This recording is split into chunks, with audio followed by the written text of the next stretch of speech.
तो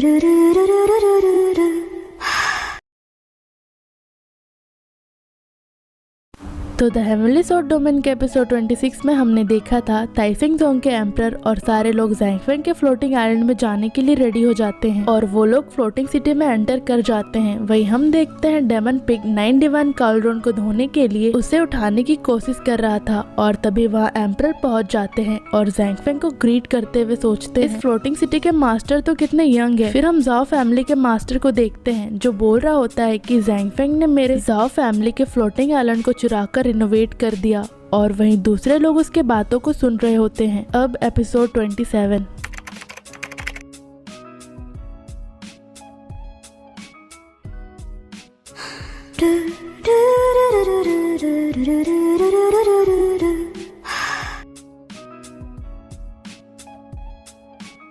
तो the heavenly sword domain के एपिसोड 26 में हमने देखा था ताइफिंग जोंग के एम्परर और सारे लोग ज़ैंगफेंग के फ्लोटिंग आइलैंड में जाने के लिए रेडी हो जाते हैं और वो लोग फ्लोटिंग सिटी में एंटर कर जाते हैं। वही हम देखते हैं डेमन पिग 9 डिवाइन कॉल्ड्रोन को धोने के लिए उसे उठाने की कोशिश कर रहा था और तभी वहाँ एम्परर पहुँच जाते हैं और ज़ैंगफेंग को ग्रीट करते हुए सोचते हैं इस फ्लोटिंग सिटी के मास्टर तो कितने यंग है। फिर हम ज़ाओ फैमिली के मास्टर को देखते हैं जो बोल रहा होता है कि ज़ैंगफेंग ने मेरे ज़ाओ फैमिली के फ्लोटिंग आइलैंड को चुरा कर रिनोवेट कर दिया और वहीं दूसरे लोग उसके बातों को सुन रहे होते हैं। अब एपिसोड 27।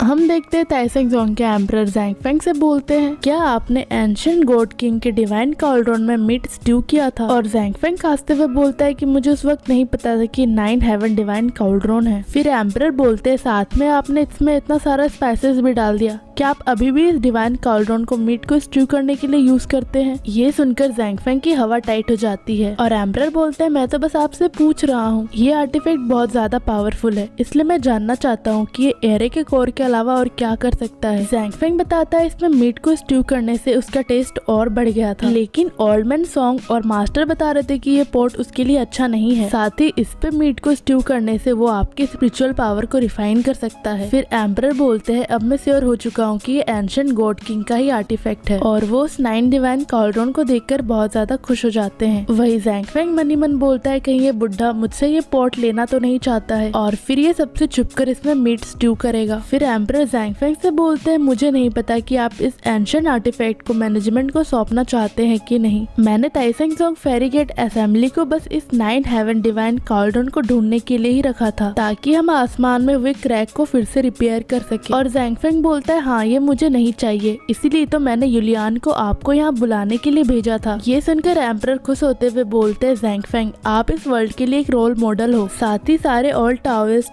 टानियन कॉन्टिनेंट में आपको थैंक यू बोलने के लिए वेट कर रहे हैं। और तभी ज़ैंग फैमिली का मास्टर बाकी सबके साथ वहाँ आ जाता है और बोलता है एम्परर ये लड़का कोई एक अच्छा इंसान नहीं है, एम्परर आप इस सैमलेस लड़के से बेवकूफ मत बनिएगा। और तभी एम्परर ये सुनकर बोलते हैं कि मुझे नहीं पता कि तुम लोग ऐसा क्यों कह रहे हो। और फिर वो ज़ैंगफेंग को देखकर मन ही मन बोलते हैं इस फेलो टाविस्ट का पावर जरूर एक्स्ट्राऑर्डिनरी है, लेकिन मैं इसके स्पिरिचुअल एनर्जी को सेंस नहीं कर पा रहा हूँ। लेकिन ये वैसा हो सकता है जैसा होली गेट के मास्टर और 1000 फ्लावर वैली के मास्टर ने बताया था। ये ताविस्ट एक यंग मैन की तरह दिखता है लेकिन एक्चुअली में ये एक इमोर्टल हो सकता है। और तभी ज़ैंगफेंग ज़ाओ फैमिली के मास्टर के पास जाते हुए बोलता है तुम्हें किसी और से पूछने की जरूरत नहीं है, लेकिन मुझे नहीं पता है कि यहाँ क्या चल रहा है। फिर वो उस पर फिंगर पॉइंट करते हुए बोलते हैं पर मुझे याद है तुम ज़ाओ फैमिली के हेड हो ना, और लास्ट टाइम तुम अपने ज़ाओ फैमिली के साथ साउथर्न वाइल्ड में आए थे ना ताकि तुम मेरे रेसिडेंट पर कब्जा कर सको। और आखिर में तुम्हारे ज़ाओ फैमिली को जिंदा छोड़ने के लिए मैंने तुम्हारा फ्लोटिंग सिटी लिया था, पर इस बार तुम अपने साथ क्या लेकर आए हो। और तभी वहाँ खड़ा एक लड़का बोलता है मैंने बोला था ना कि ये टाउन थोड़ा फेमिलियर लग रहा है, जो कि एक फ्लोटिंग आइलैंड में ही था। और तभी वहाँ खड़ी एक लड़की बोलती है मुझे ऐसा फ्लोटिंग सिटी चाहिए और एक फ्लोटिंग स्पार जो इतना बड़ा आइलैंड बन सकता हो, और ये सिर्फ ज़ाओ फैमिली के पास ही था। पर अब हम कंफर्म हो गए हैं कि ये फ्लोटिंग सिटी ज़ाओ फैमिली का है। और तभी ज़ाओ फैमिली का मास्टर ज़ैंगफेंग से बोलता है लड़के तुम ज्यादा चालाक मत बनो, वो तुम ही थे जो अपने साथ 2 डेमन किंग्स को लेकर आए थे जब मैं अपने जाव फैमिली के फ्लोटिंग सिटी में घोस्ट केव के साथ एक वॉर में था, पर तुमने पीछे से अटैक करके मेरे फ्लोटिंग सिटी को छीन लिया। और तभी वो लड़की एम्पर से बोलती है कि सीनियरियन, मैं ब्रदर जाव के बातों को प्रूव कर सकती हूँ। साथ ही वहाँ खड़ा वो लड़का भी बोलता है कि मैं ब्रदर जाव पर विश्वास करता हूँ। फिर वहाँ खड़ा दूसरा लड़का बोलता है हम लोग इस विलन से जरूर लड़ेंगे जो डीमंस और घोस्ट केव के साथ मिला हुआ हो। और तभी एम्पर उन्हें देखकर बोलते हैं क्या तुम सब ये कह रहे हो। तभी वहाँ खड़ा लड़का बोलता है सीनियरियन, ताइसेंग जोंग तो दुनिया में सच्चाई और अच्छाई का साथ देता है और आप इस मैटर पे ऐसा एक्ट नहीं कर सकते हैं। साथ ही वो लड़की बोलती है हम लोग जाव फैमिली के ब्रदर जाव के साथ जस्टिस चाहते हैं। तभी ज़ैंगफेंग एम्पर से बोलता है मिस्टर इन, ये मैटर मुझे खुद ही हैंडल करने दीजिए। फिर ज़ैंगफेंग जाव से बोलता है अच्छा तो तुम बोल रहे हो कि ये फ्लोटिंग आइलैंड असल में तुम्हारे जाव फैमिली को बिलोंग करता है, पर मुझे नहीं पता कि मेरे आइलैंड में फेरी मेडिसिन और फेरी ट्री और बाकी सारे जीनियस ट्रेजर भी क्या तुम्हारे जाव फैमिली को बिलोंग करता है। और तभी जाव बोलता है मेरा जाव फैमिली का ट्रेजर हजारों साल से पास हो रहा है, पर मुझे नहीं पता है कि मेरे फ्लोटिंग सिटी के ट्रेजर हाउस में क्या है। फिर वो मुस्कुराते हुए बोलता है लेकिन मुझे पता है कि मेरे जाव फैमिली के पास एक ट्रेजर हाउस लिस्ट है, बस हमें उसे एक के बाद एक कंपेयर करना होगा। ये सुनकर ज़ैंगफेंग बोलता है ये तो सेमलेस बात है, पर मेरे पास इस सिचुएशन पर आर्ग्यू करने के लिए टाइम नहीं है। फिर वो अपने स्वॉर्ड को हाथ में लेते हुए बोलता है चलो हम लोग फाइट करते हैं, अगर तुम जीत गए तो तुम इस फ्लोटिंग आइलैंड को रख सकते हो, साथ ही मैं तुम्हें अपने सारे प्रीशियस ट्रीज भी दे दूंगा। वही एम्पर ज़ैंगफेंग को देखकर बोलते हैं ये यंग मैन तो सच में एक स्वॉर्ड इमोर्टल है। और फिर ज़ैंगफेंग अपने स्वॉर्ड एनर्जी को एक्टिवेट कर लेता है और अपने स्वॉर्ड को जाव पर पॉइंट करते हुए बोलता है कि मैं तुम्हें कोई मर्सी नहीं दिखाने वाला हूँ। और तभी ताइसेंग जोंग के एम्पर ज़ैंगफेंग के पास आते हुए बोलते हैं आप मुझसे एक बार बात क्यों नहीं करते हो, आफ्टर ऑल सुप्रीम मास्टर तो मैं ही हूँ और मैंने इन टाविस्ट को मेरे फेरीगेट कॉन्फ्रेंस को अटेंड करने के लिए बुलाया था। वही दूसरी तरफ ज़ैंगफेंग के स्वॉर्ड एनर्जी को देखकर बाकियों का हालत खराब होता है। वही एम्पर ज़ैंगफेंग से बोलते हैं कि मैं चाहता हूँ कि आप इस ऑल टाविस्ट से एक बार बात कर ले। और ज़ैंगफेंग अपने स्वॉर्ड एनर्जी को डीएक्टिवेट करते हुए शांत हो जाता है और वो मन ही मन बोलता है ये शर्म की बात है कि बहुत सारे स्वॉर्ड और स्टिक्स मिसिंग है। वही दूसरी तरफ हम देखते हैं जाव के साथ आए बाकी सब ज़ैंगफेंग से डरकर वहाँ से भाग रहे होते हैं। वही दूसरी तरफ ताइसेंग जोंग के एम्पर ज़ैंगफेंग से बोलते हैं अब जब हम लोग 9 डिवाइन कॉल्ड्रॉन को यहाँ से ले जाना चाहते हैं तो हमें ये भी डिसाइड कर लेना चाहिए कि आसमान में वे क्रैक को हम लोग कैसे रिपेयर कर सकते हैं। और तभी ज़ैंगफेंग जाओसी को इशारा करता है और थोड़ी देर में ही जाओसी अपने सिस्टर के साथ कैंसन फ्रूट को लेकर आती है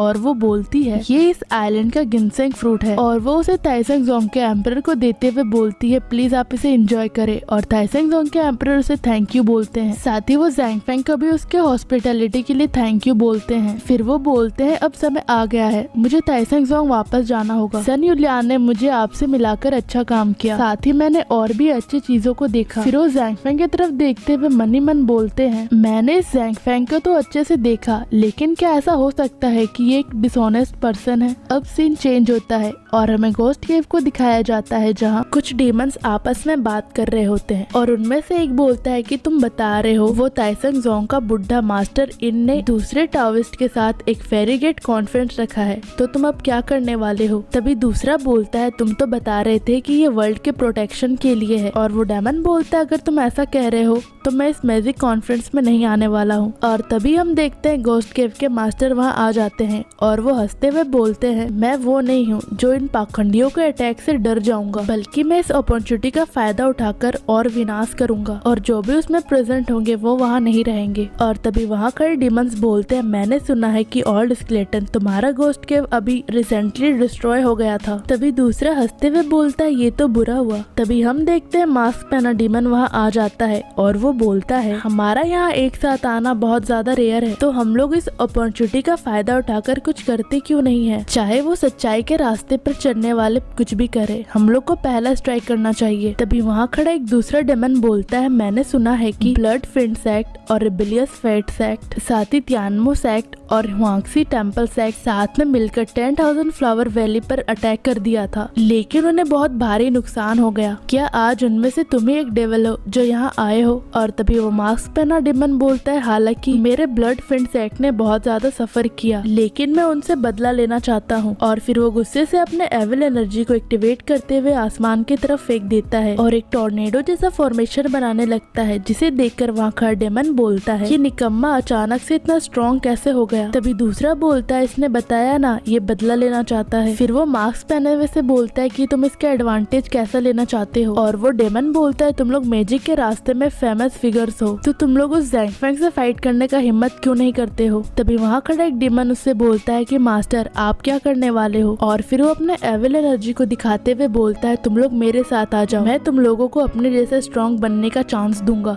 और इसी के साथ एपिसोड खत्म होता है।